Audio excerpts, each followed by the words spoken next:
Danny Flexham for Seconds Out. Delighted to be joined by Johnny Fisher, soon to debut heavyweight, aligned with SJAM Boxing, of course. I guess the first question, taking you way back, is how you first got into boxing. First, I got into boxing. My dad used to box. My granddad used to box, so it's been in the family a little bit. I boxed for Ongar ABC from the age of about 6 or 7, and then boxed, done a bit in and out of the gyms. Then boxed, I had 6 fights as a junior, and then went to university. Done my A-levels and my university degree. Played a bit of rugby during that period because I broke my hand, so I was sort of working around the injury. And only like the last 18 months, 2 years, I started properly boxing again. But I've always been in the gyms working out and doing boxing sort of training. But now I've really nailed down and I'm going for it, and I'm signed with SJAM, so I'm looking forward to it. So what was your amateur record, and what would we have seen you in, which tournaments and that kind of thing? So I only had 4 senior fights. So I had 3 round 1 knockouts, and then I lost in a split decision in the London final. And I thought I edged that one. It was a close, scrappy fight. It wasn't my best performance. I boxed the wrong fight, but I think I've still done enough to win it. It's just one of them that you fight the wrong fight and you get caught in a moment. But what I've realised now is with the correct training and getting a good routine and having a good trainers behind me, that's what's going to really benefit me. And I need that, especially I've had not that much experience. It's time for me to really push on and knuckle down. So you've only had, 10 amateurs in total? 10 amateurs in total, and 6 of them was before 2013. So that was when I was like 13, 12 years old. So why not stay amateur a bit longer, get some more experience, especially international experience as well? Why is now the right time to turn over? Now I'm thinking of turning over because basically with the corona lockdown and everything that happened and the virus, there's not going to be any amateur championships until the start of next year. I was just coming out of university, and if I wasn't going to be doing the boxing now, I'd have to start looking for a job and start supporting my own way. So this is the time I've got to turn professional, and this is the right time for me to strike, especially with the experience we're going to get sparring people like Joe, etc.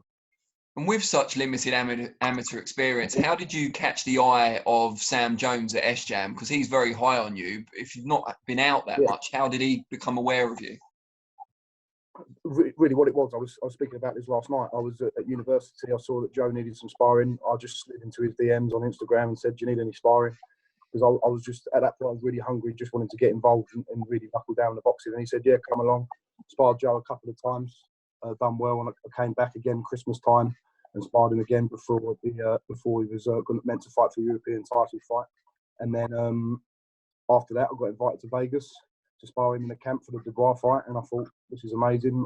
And I thought, I've got to really go for it now and really knuckle down and commit. And I sparred a few different guys out there, a couple of them top American amateurs. And I've done well from there. And it just started to gel really with Sam, with Adam Morley as well. And it was the right fit for me because they've got that sort of boutique stable of 9 or 10 fighters. And with the stage I'm at my career, I'm going to need that little bit of extra tender care. So I know I've got to get the experience up, but I think I've got the tools there. I've got the belief to make it bigger in the heavyweight division. And was that the first time you'd been to Vegas?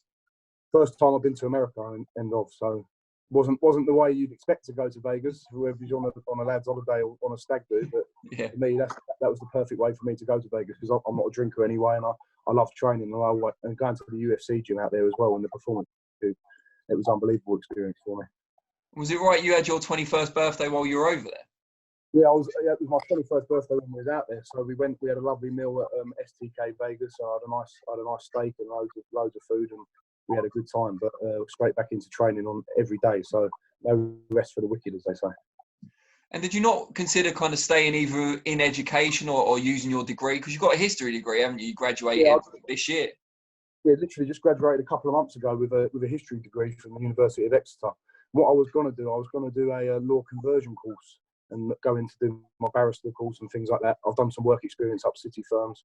But for me, my passion has always been boxing and fighting, and that's something I've always wanted to do. I wanted to be involved in sport in some way, and boxing's been that main sport.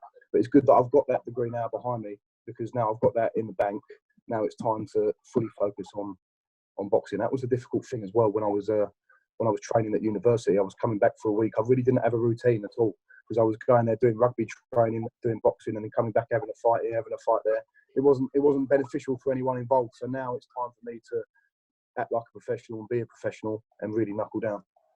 And you said you'd sparred Dave Allen as well. How did that come about? That was brilliant. My trainer, Jamie Williams, at Legends Gym in Dagenham, he was helping me while I was at university, and he organised a sparring for me. I was only 19 at the time, the second year, and it was for the Lucas Brown fight. And Yeah. Dave was in great shape for that fight. He done really well. I was really pleased for him. And we had a good 6-round spar. It was really tough. I went down to Paddington to spar him at the 12x3 gym, and it's good. Darren Barker was there. Really good experience for me. That was the first pro I actually ever sparred. So for me to spar him, it's a great introduction for me into it, because he's tough and he doesn't stop coming forward. So it gave me a really good taste, and I sparred him a couple more times after that. And he's a good friend of mine now. How old were you when you first started boxing then? I've been boxing since I was 6 or 7, on and off, doing gym shows and things like that, skills bouts. But I'd say, if I was to say when I took it seriously, I had a period when I was about 14. I was properly boxing. Then a couple of years out, doing my GCSEs, A levels, doing my degree, and then literally from about 19, 20 now to 21, I've just turned. I've really knuckled down and thought of it more of an athlete and really thinking about what I'm doing. And you're 6'5". Do you? Yeah. I know it's hard to know for sure, but do you think you're still growing? I'm not sure. I think I'm probably still maturing. My body's still maturing. I don't know if that means I'll grow another half an inch or an inch, but it might be. But I'm not bothered about how big I am or how big other people are, because there's people going to be much bigger than me. If I grow 2 more inches taller, there's going to be people smaller than me. It doesn't matter about your size. It's about perfecting your style and being the best fighter you can be with the tools that you've got. And as a pro, you're going to be trained by Mark Tibbs, a highly respected trainer, someone who's worked with heavyweights, including Dillian Whyte, of course, in the past. How did that come about? How did you two link up? Well, Mark doesn't live too far from me. He lives in Upminster, I think, which is not far from where I live in Romford. And then Sam said, "Hold on, Johnny, we're trying to get you a good trainer. What about Mark Tibbs? I've spoke to Mark Tibbs a couple of times before, never in depth, but we've always been around similar circles." And Sam got in contact with him, and I went up the gym yesterday for the first time, and started training with them. Done really well, and then trained again today. And we just started to gel. It's very early stages, but we think we're on to a winner here. So we're gonna keep going and keep pushing. That's the Origins gym, isn't it? The new one. Yeah. Pretty impressive stuff. Yeah, it's 15 minutes from where I live, so it's really easy for me as well. It's not as if I've had to move away. I can still be in the comfort of my home and get a good solid routine going, because that's what I thrive on, having a nice routine where I can train, because I'm going to need it. I'm going to need a good couple of months just building myself up, learning my craft before I think about doing anything. When do you expect to debut? Before the end of the year? Yeah, I was hoping to fight sort of winter time is the plan. So I'd ideally like to fight in front of the crowd. So I've got a lot of good fans and a lot of good friends, especially from Exeter Uni. I've got good mates down there, Denzel and Ed, my good mates from there. But I've got good Romford mates as well. People come and watch my amateur fights. I'll get about 200, 300 people come and watch them. So I want to do it in front of the crowd. I'll thrive off the atmosphere as well. So I'm looking forward to doing that. Let them know the prices are about to go up. Oh yeah, I'm going to tell them. Double or nothing. Yeah, exactly. With your, limited amateur experience, although you're mixing in really good company in sparring, do you expect to be moved quite slowly early on? You're still very young as well for a heavyweight.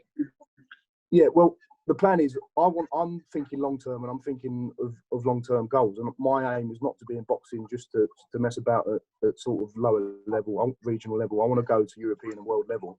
But for me to do that, I might be eager. I know in my head that it's going to take small steps at first, especially with my limited amateur background and the fact that I have sparred good pros, but I know it's going to take a lot of hard work to get to that stage. And with someone like Mark Tibbs, that's what's going to allow me to bring that on and really be beneficial in the first couple of years when I'm building phase.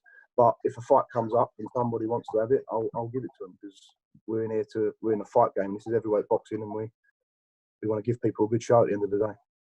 Now, before I let you go, when Sam Jones sent me over your contact details, it said Johnny Fisher, and then in brackets it said Marius. And I said, what's that all about? And he said, ask him. So I'm asking you. I came down one time. We was going out for dinner in Vegas on one of our days off on the weekend, and Sam said, "Johnny, you look quite menacing. You look like quite an Eastern European fella. You looking quite good. You're looking quite dapper." And they started calling me Marius from that day forward, and now they sort of call me the Polish warrior. I've got no Polish in me, but I know a few Polish people. I'm really good friends with a lot of them, and I don't mind that nickname at all, because it's quite a good one. It's sticking. It's sticking. Adam's calling me it. Sam's calling me it. Joe's calling me it. So I'm guessing it's sticking now. Marius. May help you shift even more tickets. Yeah, maybe. You need to find like a Polish great-grandfather or something in your heritage. Yeah, something. I studied a bit of Polish history actually at university, and there's some good stories and some good myths that I could probably attach myself to there. So no problem about that. Great stuff. All right, well, I really appreciate you making some time to speak to me, and we looking forward to your pro debut with interest. No problem. Thanks very much for having me. I'll see you soon, mate.